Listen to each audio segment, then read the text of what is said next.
મળતી માહિતી મુજબ એવું બને છે કે જે કંપની માર્કેટમાં જે વસ્તુ રાખે છે એટલે કે ટીનનો ડબ્બો તેલનો ડબ્બો રાખે છે અથવા તો ચોખાનું જે બાજકું રાખે છે જશે નહીં, તમે છેતરવાથી બચી શકશો। અને રિટેલ ભાઈઓને પણ મારો વિડિયો જોઈ રહ્યા હોય તો ખાસ મારે એટલું કહેવું છે। Hello guys, welcome back to my new video. મિત્રો, સ્વાગત કરું છું આજના વિડિયોમાં આપ સૌનું। આશા રાખું છું આપ સૌ મજામાં હશો, ખુશ હશો અને પરિવાર સાથે હશો। મિત્રો, સૌથી મોસ્ટ ઇમ્પોર્ટન્ટ એક મુદ્દાની સાથે આજે વિડિયોમાં આપણે મળીએ છીએ। ખરેખર ખૂબ જ જરૂરી છે। આજના સમયની દરેક પરિવારની એક તાતી જરૂરિયાત છે કે ભાઈ બચત કરવી એ ખૂબ જ આવશ્યક છે। આજના સમયમાં ટકી રહેવા માટે કરી અને તમારી પાસે તમે જે ખર્ચ કરો છો એ ખર્ચની અંદર જેટલો પણ શક્ય બને તેટલો વધુને વધુ જો બચત કરવાનો પ્રયાસ થાય, વધુને વધુ જો સારી એવી બચત થઈ શકે તો ભવિષ્યનું સારું એવું વિચારણા આપણે કરી શકીએ। પરંતુ દરરોજ આપણે જીવન જરૂરિયાતો તમામ ઘણી બધી પ્રકારની વસ્તુઓ ખરીદીએ છીએ, જેની અંદર ઘરગથ્થુ જે વસ્તુઓ છે આ વસ્તુઓને ધ્યાનમાં રાખીને આજનો વિડિયો તમારી સમક્ષ હું રજૂ કરું છું કે ઘણા બધા પ્રકારના મને ફોન કોલ્સ હતા કે નિઝામ સર આવી બાબતો પણ ક્યાંક બને છે, ખાસ આની ઉપર પ્રકાશ પાડો અને લોકો સુધી પહોંચતું કરો, જેથી કરીને જ્યાં જે ગરીબ વર્ગ છે અથવા તો જે લોકોને આ બાબતનો ખ્યાલ નથી, જે અજાણ છે અથવા તો જે શિક્ષિત નથી, ખાસ કરીને આવી બધી બાબતો જે ઘટનાઓ બને છે વધારે પડતી બહેનોને લઈને બનતી હોય છે કે ભાઈ ને ભાઈઓ પણ એવી રીતે બનતો હોય છે કે ભાઈઓ પાસે એટલો સમય ન હોય, જેથી કરીને બને છે એવું કે એ લોકો જે કહે છે એ પ્રમાણેના પૈસા દઈને વહી આવે છે। અથવા તો બહેનો છે અશિક્ષિત હોવાને લીધે, ઘણી બહેનોની વાત કરું છું કે અશિક્ષિત હોવાને લીધે એ લોકો ક્યાંય પ્રકારે નાપતોલ કરતા નથી અને પૈસા દઈ દે છે એ લોકો વિશ્વાસને ધ્યાનમાં રાખીને। હવે ખરેખર સમગ્ર મામલો છે શું? તો ઘણી જગ્યાએ એવું બને છે કે આપણે બજારેથી ઘણી બધા પ્રકારની જીવન જરૂરી વસ્તુ ખરીદીએ છીએ, જેમ કે એની અંદર મીઠું લઈ લો, ચોખા લઈ લો, તેલ લઈ લો, તજ લઈ લો, બાદિયાન લઈ લો, ઘરગથ્થુ તમામ વસ્તુઓ લઈ લો, મરી મસાલા તમામ વસ્તુઓ લઈ લો। પરંતુ હવે બને છે એવું કે ભાઈ આપણે 5 રૂપિયાનું તજ લીધું, હવે ખરેખર તજનો કિલોનો ભાવ શું છે? આ તો સારી બાબતો છે કે ભાઈ દુકાનદાર જે છે એ દુકાનદાર 5 રૂપિયાની, 7 રૂપિયાની, 2 રૂપિયાની વસ્તુઓ આપણને આપી દેતા હોય છે। અહીંયા શું બન્યું છે તો કે તેલ ચોખા ખરીદીમાં તમે તો નથી છેતરાતા ને? હવે સાહેબ, બજારેથી તેલ અને ચોખા ખરીદવામાં અમે કઈ રીતે છેતરાઈ શકીએ? કારણ કે અમે તો ટીનનો આખો ડબ્બો લઈ લઈએ છીએ અથવા તો અમે ચોખાનો આખો બાજકો લઈએ છીએ। મળતી માહિતી મુજબ એવું બને છે કે જે કંપની માર્કેટમાં જે વસ્તુ રાખે છે એટલે કે ટીનનો ડબ્બો તેલનો ડબ્બો રાખે છે અથવા તો ચોખાનું જે બાજકું રાખે છે એની અંદર કઈ રીતે ફેરફાર થયા છે અને આપણી પાસે કઈ રીતે પૈસા લઈ લેવામાં આવે છે આ બાબતને આપણે ખાસ ધ્યાનમાં રાખવાની છે। સૌથી પહેલા તો હવે ફેરફાર શું થયો છે તો કે ભાઈ ટીનના ડબ્બા જે છે એ 15 કિલોના આવે છે, 15 લીટરના આવે છે, આવી રીતે આવે છે। હવે એમાં જે ઘટાડો થયો હોય ને તો એ ઘટાડાની અંદર તેલના ડબ્બાની ઉપર શું લખી દેવામાં આવે? જો અહીંયા હું દર્શાવી દઉં છું, જો અહીંયા 15 લીટર। હવે આવી નાની નાની બાબતો, ઝીણી બાબતો છે એને આપણે ધ્યાને લેતા નથી। બીજું અહીંયા જુઓ, અહીંયા શું આપેલું છે તો કે 15 લીટર, સોરી અહીંયા આપણે રેડ કરી નાખીએ એટલે વધારે ખ્યાલ આવે, 15 લીટર। નીચે પણ આપણે એક ડબ્બો રાખ્યો છે કે જેનો નેટ વેટ 15 કેજી પરંતુ 16.48 લીટર આવી રીતે લખાણ હોય છે। હવે થાય છે શું તો કે દરેક જગ્યાએ બજારની અંદર ક્યાંક ને ક્યાંક સનફ્લાવર તથા મકાઈ તેલ 15 લીટર આવતું હતું, તેનું વજન 13 કિલો અને 650 ગ્રામ થાય છે। એ હાલ કંપનીએ ઘટાડીને 650 ગ્રામ ઘટાડી દીધું છે।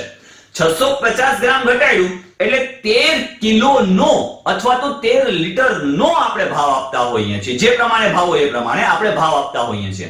પરંતુ 13.650 નો જ ભાવ માર્કેટમાં જે લોકો ગ્રાહક છે, કન્ઝ્યુમર છે એની પાસે લઈ લેવામાં આવે છે। હવે એની અંદર ભાવમાં ફેરફાર કઈ રીતે થઈ શકે? માની લો કે એક તેલનો ડબ્બો જે આપણને છે એ 1000 રૂપિયાનો મળે છે, એપ્રોક્સ આપણે અંદાજ મારીએ છીએ, માત્ર અહીંયા અંદાજ, બજારમાં જે ભાવ ચાલતા હોય એ ભાવ તમારે એક વખત નક્કી કરી ધ્યાનમાં રાખીને લેવું। વિડિયો ખાસ ઇમ્પોર્ટન્ટ છે, ઘરેના તમામ સભ્યો સાથે બેસીને જોજો, શક્ય બને તમારા મિત્ર વર્તુળ, સગા સંબંધીઓ બધાને શેર કરજો, જેથી કરીને ખ્યાલ આવે કે આપણે ક્યાંય આની અંદર છેતરાતા નથી। હવે જે 650 ગ્રામ તેલ ઘટ્યું ને એની અંદર ખરેખર 105 રૂપિયાનો ફરક પડે છે। આપણાને 105 રૂપિયાનો ફાયદો થાય છે, એની જગ્યાએ માર્કેટમાંથી પૈસા કઈ રીતે લઈ લેવામાં આવે છે?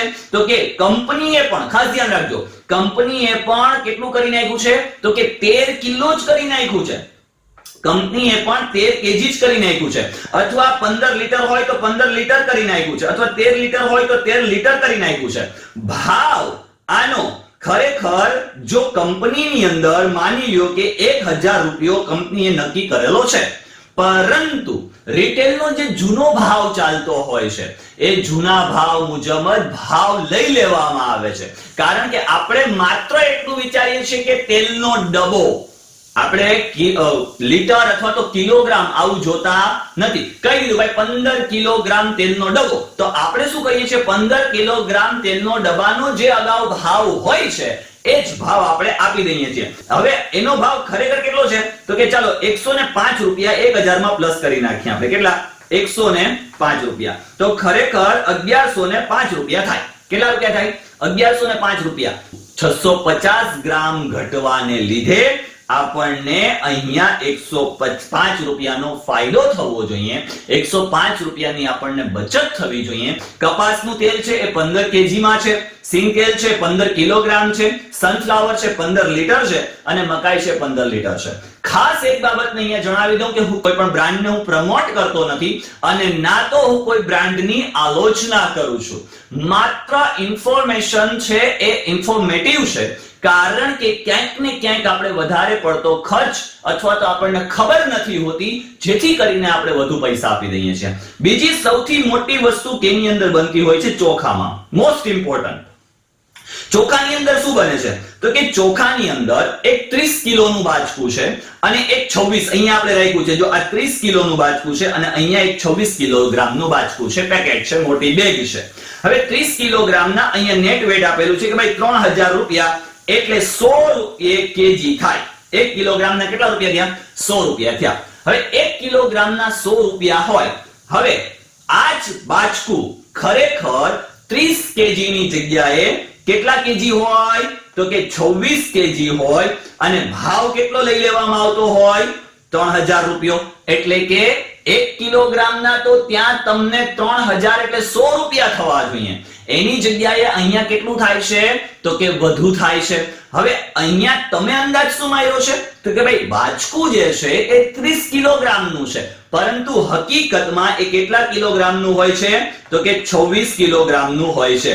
આપણે જોખતા નથી, આપણે એને કાંટે ચડાવતા નથી. સીધે સીધું કહી દીધું કે 30 કિલોગ્રામનું બાજકું એટલે આપણે 30 કિલોગ્રામનું બાજકું લઈ લઈએ છીએ. એવી જ રીતે બીજું, ચોખાનું બાજકું કેટલા કિલોગ્રામનું છે? અહીંયા 26 કિલોગ્રામ, કે ભાઈ નેટ વેટ 26 કિલોગ્રામ છે. હકીકતમાં કંપનીમાંથી આ રીતે આવે છે કે અહીંયાના જે અમુક રિટેલરો છે એ આવું કરે છે. એ ખરેખર એક તપાસનો વિષય હોય છે, પરંતુ દરેક જગ્યાએ તપાસ છે એ શક્ય નથી. એના માટે તમે જ્યાં ખરીદી કરવા માટે જાઓ છો, તમે જ્યાં દુકાને ખરીદવા માટે જાઓ છો, ત્યાં એક વખત તમારે ખાસ કરીને એ જોઈ લેવાનું, કાંટે ચડાવી દેવાનું કે ભાઈ ખરેખર આ 26 કિલોગ્રામની બેગ છે તો એમાંથી ચોખા 26 કિલોગ્રામ નીકળે છે કે શું? આ 30 કિલોગ્રામની બેગ છે તો ખરેખર એમાંથી 30 કિલોગ્રામ જ નીકળશે કે શું? આને ખાસ ધ્યાનમાં રાખવાનું છે. હવે જુઓ, અહીંયા 26 કિલોગ્રામ, તો અહીંયા એ 1 કેજી ના કેટલા રૂપિયા છે? 10 રૂપિયા છે. તો અહીંયા આપણી પાસે 260 રૂપિયાનું આ બાજકું થયું. આપણે એવો અંદાજ મારીએ છીએ, માત્ર 260 રૂપિયાનું થયું. હકીકતમાં એ 26 ની જગ્યાએ હોય કેટલું? 22 કિલોગ્રામ. હવે અહીંયા કન્ફ્યુઝન શું થાય છે માર્કેટમાં? જે રિટેલર વચ્ચે કે ભાઈ તમે દુકાને જાઓ છો તો તમને એમ કે ભાઈ 26 કિલોના બાજકાનો શું ભાવ છે? તો કે એક તમને કહેશે કે ભાઈ અહીંયા 26 કિલોગ્રામ બાજકાના અંદાજિત 2500 રૂપિયા એમણે કીધા. તમે બીજા પાસે જાશો તો તમને એમ કહેશે કે 26 કિલો બાજકાના આપણે 2000 રૂપિયા છે. તમને એવું કન્ફ્યુઝન થશે કે ત્યાં 600 રૂપિયા ઓછા, આ ભાઈ તો અમને લૂંટે છે.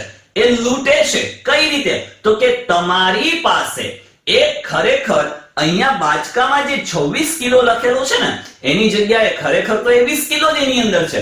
પણ માત્ર અહીંયા એક જ વસ્તુ કહેવાની છે કે તમે કોઈ પણ દુકાનેથી ખરીદી કરો છો, તમે કિલોગ્રામમાં ખરીદી કરો છો, તમે લીટરમાં ખરીદી કરો છો, તમે બલ્કમાં વધારે પડતી ખરીદી કરો છો, તો તમામ વસ્તુઓ માત્ર બાચકાને ધ્યાનમાં રાખીને અથવા તો તમે ટીન તેલના ડબ્બાને ધ્યાનમાં રાખીને આ જે મેં ભાવ કહ્યા છે એ તમામ ભાવ અંદાજિત ભાવ છે. માર્કેટ સાથે અને આપણા ભાવ સાથે કોઈ સંબંધ નથી. બાકી તમે મારે ત્યાં લેવા આવી જતા નહીં કે સાહેબ 1000 રૂપિયાનો તેલનો ડબ્બો મુકાઈ થોડું, ભલે લીટર ઓછું આપજો, પણ કહેવાનો મતલબ એવું છે કે તમારે એ ભાવ સાથે માપ એટલે કે માપતોલ કરી અને તમામ વસ્તુઓ ખરીદવાનો આગ્રહ રાખવો. જો એ રીતે ખરીદશો તો સારી રીતે તમે પૈસાને બચાવી શકશો.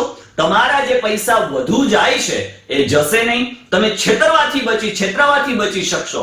અને રિટેલ ભાઈઓને પણ મારો વિડિયો જોઈ રહ્યા હોય તો ખાસ મારે એટલું કહેવું છે કે તમારી પાસે કસ્ટમર આવે છે, તમારી પાસે કન્ઝ્યુમર આવે છે, તો તમે એને જે રિયલ ભાવ છે, જે ચોખ્ખું વેટ છે એ કહીને જ તમે એમને માલ આપો, જેથી કરીને તમારા ધંધામાં પણ સારો એવો ફાયદો થશે. નહીતર બનશે એવું કે ક્યાંક ને ક્યાંક ગૂંચવાઈ રહેવું પડશે. ગમે તેટલું કમાશો એટલું જવામાં વધારે વાર નહીં લાગે. એટલે નીતિથી, તમારી નૈતિક ફરજ સમજીને તમામ ગ્રાહક સુધી આ રીતે વેચાણ કરવાનો પ્રયત્ન કરશો અને તમામ લોકો આ રીતે તેલનો ડબ્બો લો અથવા તો ચોખાનું બાચકું લો. તેલના ડબ્બામાં અને ચોખાના બાચકામાં ભાવની સાથે તમારે વજન કરીને જ માલ લેવાનો આગ્રહ રાખવો. તો મિત્રો, આશા રાખું છું કે વિડીયો તમને આજનો મસ્ત લાગ્યો હશે. તમારા જે કોઈ પણ મિત્ર વર્તુળ છે, ફેમિલી મેમ્બર્સ છે, સભ્યો છે, સગા સંબંધીઓ છે, આ તમામને વિડીયો શેર કરો. ચેનલ પર નવા છો, ચેનલને લાઈક કરી લો, શેર કરી લો અને સબસ્ક્રાઇબ કરી લો. આવી જ રીતે નવા વિડીયો સાથે, નવા ઇન્ફોર્મેશન સાથે આપણે મળીએ છીએ. ત્યાં સુધી ખુશ રહો, પરિવાર સાથે રહો. આવજો, બાય બાય, ધન્યવાદ.